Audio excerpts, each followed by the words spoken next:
मृत्यु के बाद आत्मा का सफर। मृत्यु के बाद क्या होता है? आत्मा के साथ जीवन का अंतिम सत्य मृत्यु है। हमें पता है कि एक दिन सभी को यह शरीर त्याग कर जाना है। एक आत्मा ही है जो अमर है, जो एक शरीर छोड़कर दूसरा शरीर धारण करती है। लेकिन धार्मिक मान्यतानुसार इसके मध्य हमारी मृत्यु के बाद आत्मा यमलोक की ओर चली जाती है। यमलोक नगरी तक आत्मा कैसे पहुंचती है और कैसा होता है ये सफर? आइए आज हम आपके साथ मृत्यु के बाद आत्मा का सफर से जुड़ी कुछ रोचक बातें साझा करते हैं। आत्मा का सफर ऐसे चलता है। पूरे 1 साल मृत्यु के बाद व्यक्ति की आत्मा प्रेत रूप में एक दिन में 200 योजन यानी 1600 किलोमीटर चलती है। एक योजन 8 किलोमीटर का होता है। इस तरह एक वर्ष में आत्मा यमराज के नगर में पहुंचती है। वैतरणी नदी को छोड़कर यमलोक का मार्ग 86,000 योजन है। वैतरणी नदी बहुत ही भयानक है, जिसे पार कर पाना बहुत ही कठिन है। यममार्ग में 16 पुरियां यानी नगर हैं। ये सभी नगर बड़े ही भयानक हैं। इस मार्ग में बहुत कम समय से लिए व्यक्ति की आत्मा को महीने में एक बार ठहरने का अवसर मिलता है। यहाँ आत्मा अपने पूर्वजन्म के कर्मों और परिवार के लोगों को याद करके दुखी होता रहता है।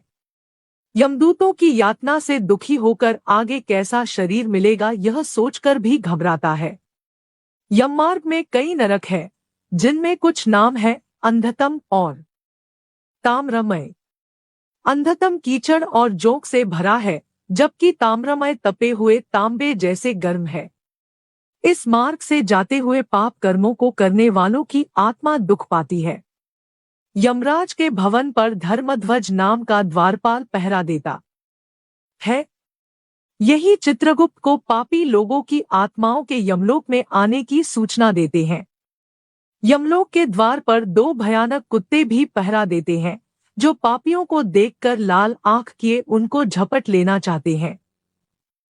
यमराज के सभासद करते हैं कर्मों का हिसाब। यमराज के दरबार में ब्रह्माजी के पुत्र श्रवण और उनकी पत्नी श्रवणी निवास करते हैं।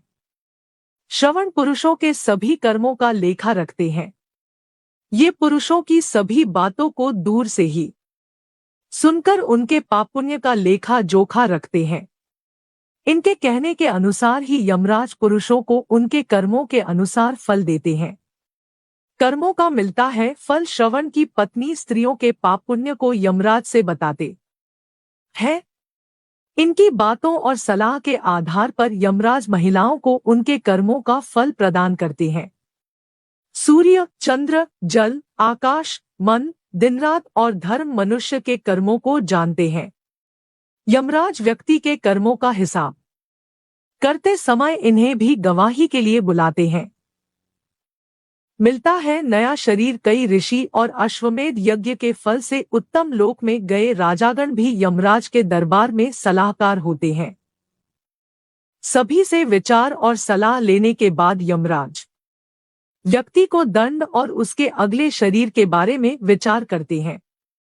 अपने कर्मों का फल भोगकर प्राणी को फिर से बचे हुए कर्मों का फल भोगने के लिए नया शरीर मिलता है।